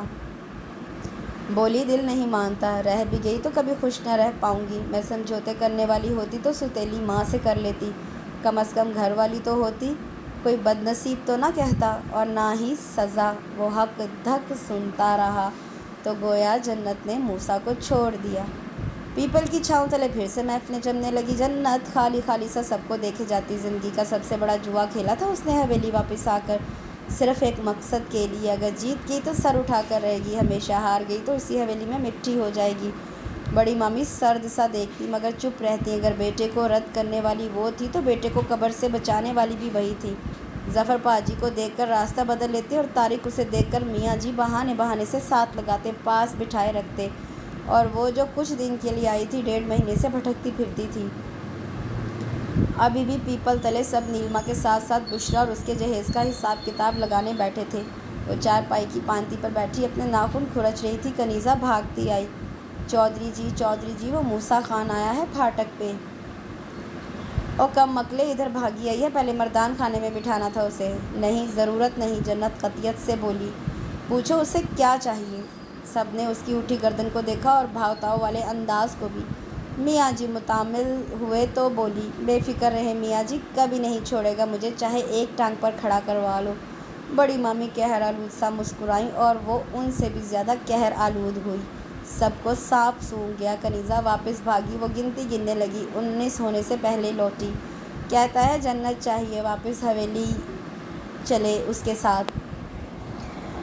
جنت کی گردن مزید تنی، ترچھی نظروں سے مامی کو دیکھا۔ کہو جنت تب تک نہ آئے گی جب تک قبرستان والا برگد کا جنگل سبز ہے، اسے تاریک کر دے اور لے جائے جنت کو۔ سارے حیران ہو گئے، وہ جنگل کئی ایکڑوں تک پھیلا تھا، اسے تاریک کرنا ناممکن۔ پھر وہ پاگل ہی ہوئی نا۔ کنیزہ واپس آئی، کہتا ہے خانزا زارشم۔ جنت کے لب اندر کو دھنسے، سر خم کر کے آگے بڑھ گئی۔ جب مامی نے سب ملازماؤں کے ساتھ اس کے خود ساختہ قصے فراٹے سے سنا ہی رکھے تھے تو پھر وہ کیوں شرماتی؟ اور ویسے بھی اب تو شرعی رشتہ تھا ان دونوں میں۔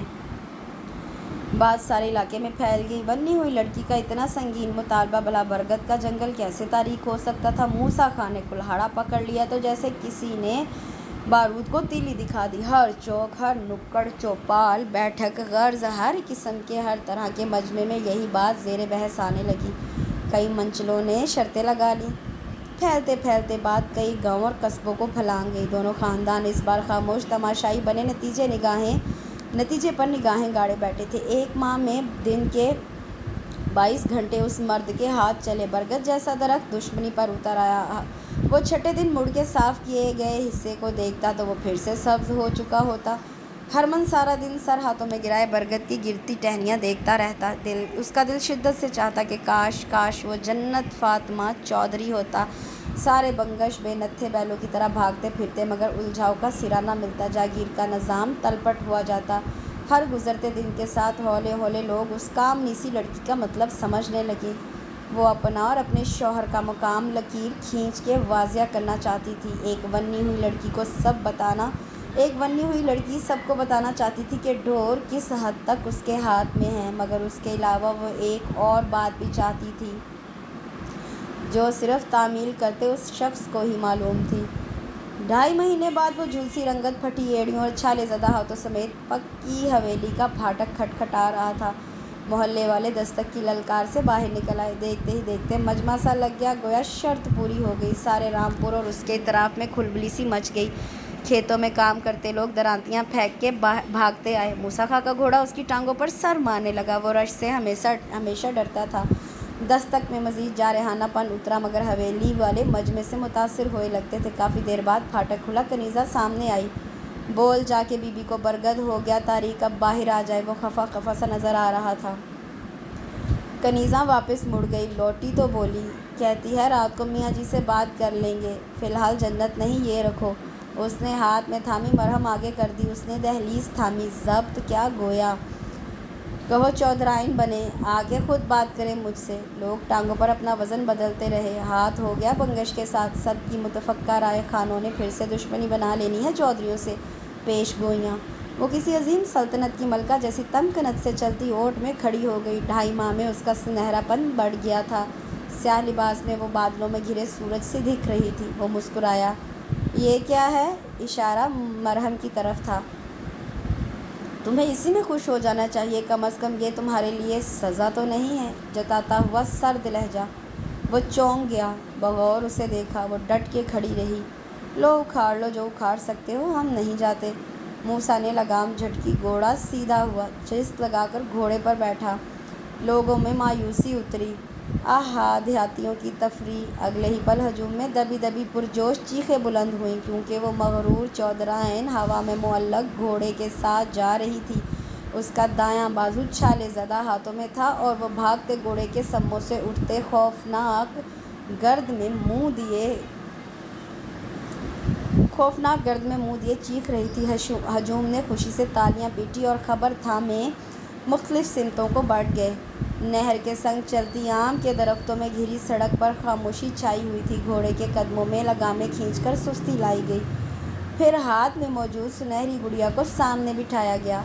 اللہ کرے تو رنڈوا ہو جائے موسیٰ خان، وہ تڑک تڑک جاتی۔ سامنے بیٹھا کہکا لگاتا مرد زندگی سے بھی پیارا نہ ہوتا تو یقیناً نہر میں کود کر مرنے کی کوشش بھی کی جاتی۔ اف، اتنی بے عزتی! ہاتھوں سے چہرہ ڈھانپا۔ بے عزتی؟ خود ہی تو کہا تھا 24 گاؤں دیکھیں۔ ہاں تے وہ تو میں نے جنج لانے کو کہا تھا۔ آنکھیں پانیوں سے بھر گئیں۔ وہ تو سب کرتے ہیں، مطلب جنج تے نائی کی بیٹی کی بھی آتی ہے، اس میں نیا تو کچھ نہ تھا۔ پھر شرط بھی تو ظالمانہ تھی، بس ذرا دماغ گھوم گیا پٹھان کا۔ وہ مطمئن ہی تھا۔ تو جانتا ہے وہ شرط کیوں رکھی؟ آنکھیں باقاعدہ برسنے لگی۔ وہ ڈھیلا پڑ گیا، سخت تکلیف دیتے ہاتھوں سے اس کے ہاتھ تھامے۔ گھوڑا چہل قدمی کے انداز میں ہولے ہولے چلتا۔ چل، مان لیا زمانے نے تجھے بھی اور مجھے بھی، یہ بھی جان لیا کہ تو ونی ہوئی بھیڑ بھکڑی نہیں ہے، ملکہ ہے میری سلطنت کی۔ تیری مامی، میری تائی، سب نے جان لیا۔ چودھری طارق گلباز نے بھی مان لیا کہ میں تیرے لیے برگد ہی نہیں گلا بھی کاٹ سکتا ہوں۔ پھر کیوں نہ آئی تو میرے کہنے پر؟ میاں جی رخصت کرنا چاہتے تھے مجھے، نیلما شیری کی طرح۔ آنسو پوچھے۔ تو ہونا چاہتی تھی؟ وہ یکٹک اسے دیکھے گئی۔ تجھے نہیں لگتا میری گردن کی اکڑ نکل جاتی ہے اس حویلی میں؟ اور تجھے یہ کیوں لگا کہ میں تجھے وہاں لے کے جاؤں گا؟ اب مزید نہیں جنت، میں صرف زندہ نہیں رہنا چاہتا، میں جینا بھی چاہتا ہوں۔ ہم کو ہاٹ ہی جائیں گے، مورے چلی گئی شمائل بھی، اب ہم جائیں گے۔ وہ لگام تھامنے لگا۔ جنت رک گئی، ہاتھ سامنے کیے۔ بہت مشکل ہو گیا تھا نا؟ اس وقت سے کم مشکل جب تو نے دیکھنا بھی چھوڑ دیا تھا مجھے۔ وہ دلگیر لہجے میں بولی۔ حالانکہ دیکھنا تو اب چھوڑنا چاہیے جو تیرا حشر ہو گیا ہے۔ آخر میں وہ کھلکھلائی۔ موسیٰ نے غصہ ضبط کرتے ہوئے گھوڑے کو ایڑ لگائی اور اسے بازوؤں سے پکڑ کر لٹکا دیا۔ اب ہنسنے کی باری موسیٰ خان کی تھی، حالانکہ کھلکھلاہٹیں تو نہر کی تہ تک میں تھیں ان دونوں کے لیے۔ اس کے ساتھ اس بہت ہی خوبصورت سے فنی بیس ناول کا اختتام ہوتا ہے۔ کمنٹ سیکشن میں مجھے ضرور بتائیے کہ آپ کو یہ دونوں ناول کیسے لگے۔ آپ کے کمنٹس کا مجھے انتظار رہے گا، ڈھیروں ڈھیر کمنٹس کریے گا، انشاءاللہ میں جواب ضرور دوں گی۔ اپنا بہت سا خیال رکھیں اور دعاؤں میں یاد رکھیں۔ کل انشاءاللہ ایک نئے ناول کے ساتھ حاضر ہوں گی۔ اللہ حافظ۔